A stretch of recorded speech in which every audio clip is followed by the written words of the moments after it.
Est-ce que tu as déjà dit à un homme, au stade où je suis arrivée là, soit c'est le mariage, soit c'est rien? Tu as déjà dit ça? Ok.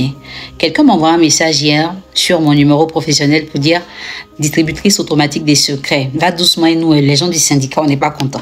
Mais qu'est-ce que vous avez comme problème, les gens du syndicat? Les secrets que je donne aux femmes là, c'est pour faciliter la vie. Donc tout va bien.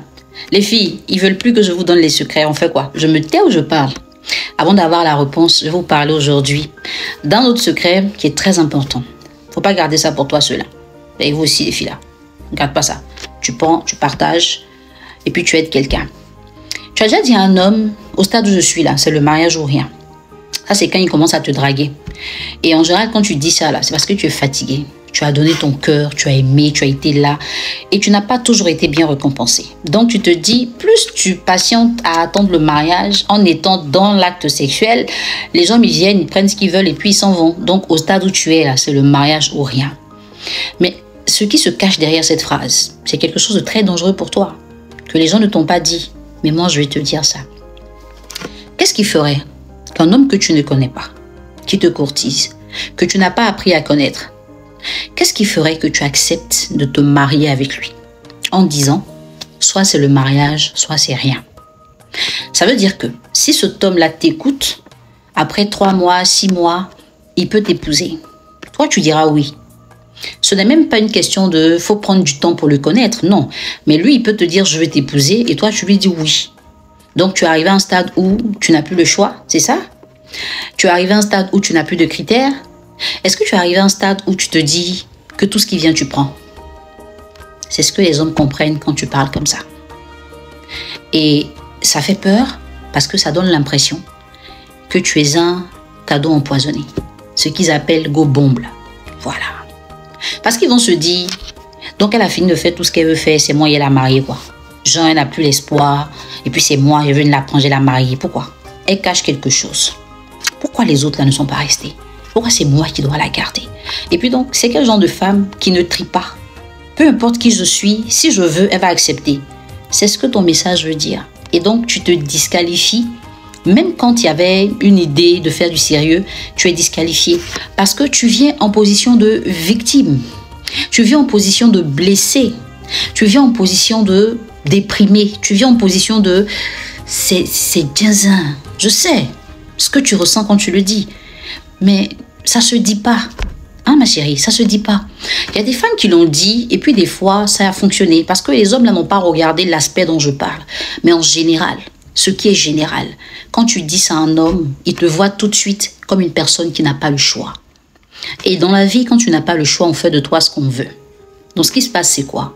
Quand tu dis ça, lui-même, il n'a pas forcément envie de se projeter. Mais il va te rassurer. Moi, j'ai pas de problème avec le mariage.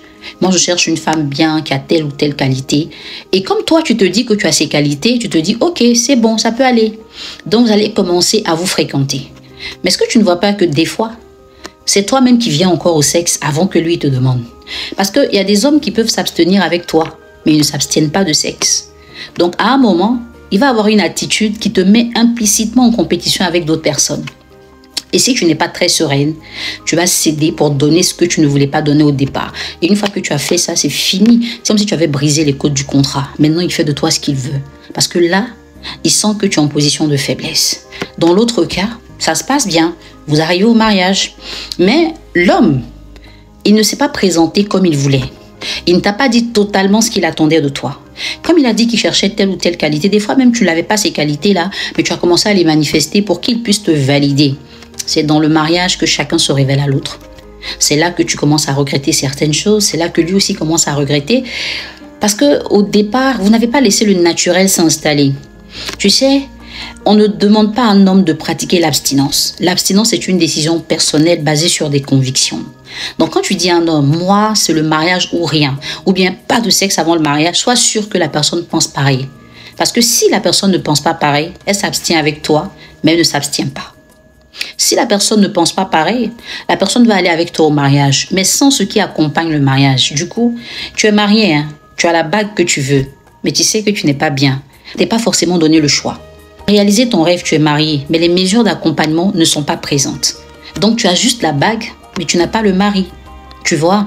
Donc, c'est une phrase qu'il faut éviter de dire. Même si tu arrives à un stade où c'est ce que tu penses, discute d'abord avec la personne pour comprendre sa mentalité. Parce que le danger, c'est quoi?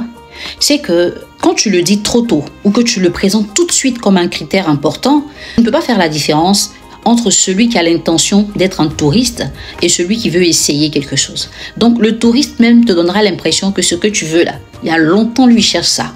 Et une fois qu'il te dit ça, c'est fini, tu fais plus attention. Tu baisses la garde. Tu commences à l'écouter, à croire tout ce qu'il te dit.